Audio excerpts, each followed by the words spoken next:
Hello students, today we start class 11th math chapter 16 probability introduction of probability। First जो concept है बेटा वो है प्रोबेबिलिटी। ठीक है, तो पहले आपने इस चैनल को लाइक शेयर सब्सक्राइब ज़रूर करना है बेटा।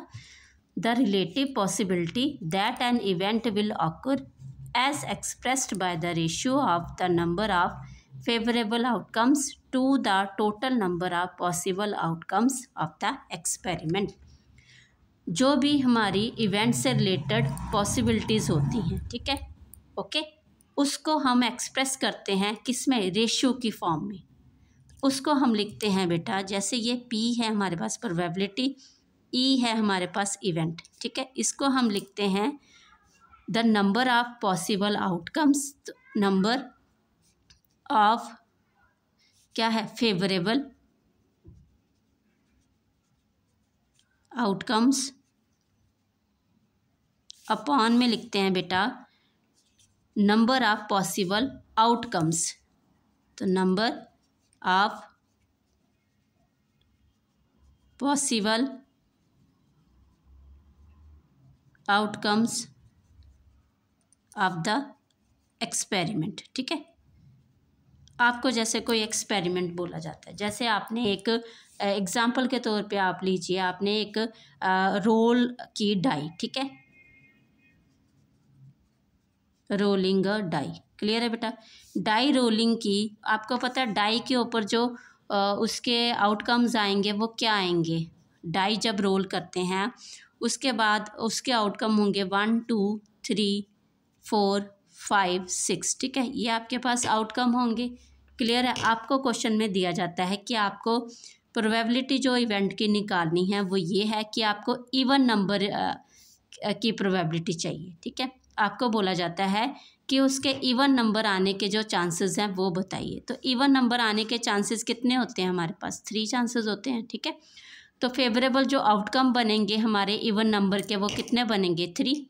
तो टोटल जो आउटकम है वो कितने हैं, 6। ठीक है, तो ये हमारे पास इसको कटिंग किया आपने 1/2 आ गया। तो ये हमारे पास क्या आ गया, किसी भी एक इवेंट की प्रोबेबिलिटी आ गई। ओके, हमें बोला गया था कि आपको इवन नंबर जो इस डाई में हैं वो कितने आ सकते हैं। इवन नंबर बेटा 2 भी आ सकता है, 3 4 भी आ सकता है, 6 भी आ सकता है, बट टोटल इवन नंबर कितने हैं यहाँ पे, 3 हैं। तो इसलिए फेवरेबल जो आउटकम बने वो हमारे पास क्या बने, 3 बने, क्लियर है। और टोटल जो है नंबर वो कितने हैं, 6 हैं, 6 नीचे आएगा, क्लियर है। और ये आपने कटिंग की तो 1/2 आ गया। ओके, तो नेक्स्ट जो हमारे पास है वो ये है, जो प्रोबेबिलिटी है बेटा आपके पास, probability of a sure event. ठीक है, श्योर इवेंट जो है वो हमेशा किसके इक्वल होता है, 1 के इक्वल होता है, क्लियर है। और दूसरा है आपके पास probability of an impossible event, वो किसके इक्वल होता है, 0 के। ओके बेटा, नेक्स्ट आपके पास है प्रोबेबिलिटी ऑफ इवेंट ई। ठीक है, आपको एक इवेंट ई दिया गया है, इज अ नंबर PE। ठीक है, उसको हम डिनोट करते हैं PE की फॉर्म में। ठीक है, वो 0 से बड़ा होगा हमेशा, क्लियर है बेटा। वो जो प्रोबेबिलिटी है किसी भी इवेंट की, माना हमने E, ठीक है, वो 0 से बड़ा होगा और 1 से क्या होगा, छोटा होगा। ठीक है, इक्वल टू 1 हो सकता है और हमेशा 0 से बड़ा या उसके इक्वल भी हो सकता है, क्लियर है बेटा। ये आ जाएगी हमारी प्रोबेबिलिटी ऑफ इवेंट। ओके बेटा, नेक्स्ट हमारे पास है रैंडम एक्सपेरिमेंट। क्या है, रैंडम एक्सपेरिमेंट। रैंडम एक्सपेरिमेंट क्या है बेटा आपके पास, जैसे आपको बोला जाता है कि आपने एक कॉइन को टॉस करना है। ठीक है, आपने कॉइन को टॉस किया तो वहाँ पे आपको जो फेवरेबल आउटकम होते हैं कॉइन के वो 2 होते हैं, हेड और टेल। ठीक है, तो अब हमने कॉइन को टॉस किया, हमें नहीं पता हेड आएगा कि टेल आएगा, क्लियर है बेटा। तो हमें नहीं पता उसमें हेड आएगा कि टेल आएगा। तो यही रैंडम एक्सपेरिमेंट है कि इसमें हम ये नहीं बता सकते कि हमारे पास जो आउटकम है वो क्या आ रहा है, क्लियर है। और दूसरा ये है, हमें ये पता है उसमें इतना हमें श्योर है कि उसमें जो आउटकम आएंगे वो मोर देन वन आएंगे। क्लियर है बेटा? तो इसको हम लिखेंगे, हाँ जी बेटा, ये है हमारे पास रैंडम एक्सपेरिमेंट।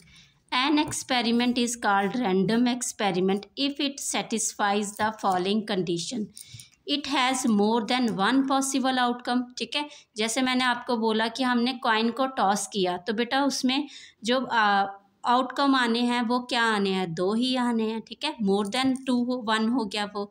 और दूसरा क्या है, it is not possible to predict the outcome in advance. ठीक है, तो हम ये नहीं प्रेडिक्ट कर सकते कि हमारे पास हेड आएगा पहले कि टेल आएगा। क्लियर है बेटा? तो नेक्स्ट हमारे पास जो टॉपिक है वो है आउटकम्स। क्या है बेटा? आउटकम्स। वो तो आपको पता चल ही गया अभी आउटकम्स क्या है। आउटकम्स है जो पॉसिबल रिजल्ट आते हैं हमारे पास। क्या है? और possible results of a random experiment. ठीक है, जैसे आपने बेटा एक कॉइन टॉस किया तो उसके जो आउटकम आएंगे वो क्या आएगा, हेड और टेल आएगा। तो वो पॉसिबल आउटकम होंगे आपके पास। ठीक है, experiment is called its outcomes. Okay बेटा, नेक्स्ट आपके पास आउटकम्स आपने, जैसे आपने अभी मैंने हेड और टेल बताया। ठीक है, आपने कॉइन को टॉस किया। फॉर एग्जांपल आपने कॉइन इज टॉस्ड। ठीक है, कॉइन टॉस हुआ आपके पास, तो फेवरेबल आउटकम जो आएंगे वो क्या आएंगे बेटा, उसके हेड और टेल आएगा, हेड एंड टेल आएगा। क्लियर है? ये उसके फेवरेबल आउटकम हो गए, हेड और टेल। ओके, अब आपके पास जैसे आपने ये आउटकम को एक सेट में लिखा, इसको आपने क्या लिखा, एक सेट में लिखा। ठीक है, एक सेट हो गया ना ये आपके पास HOT। इसी सेट को आप क्या बोलेंगे, सैंपल स्पेस। ओके, तो आप लिखेंगे बेटा द सेट ऑफ आउटकम्स।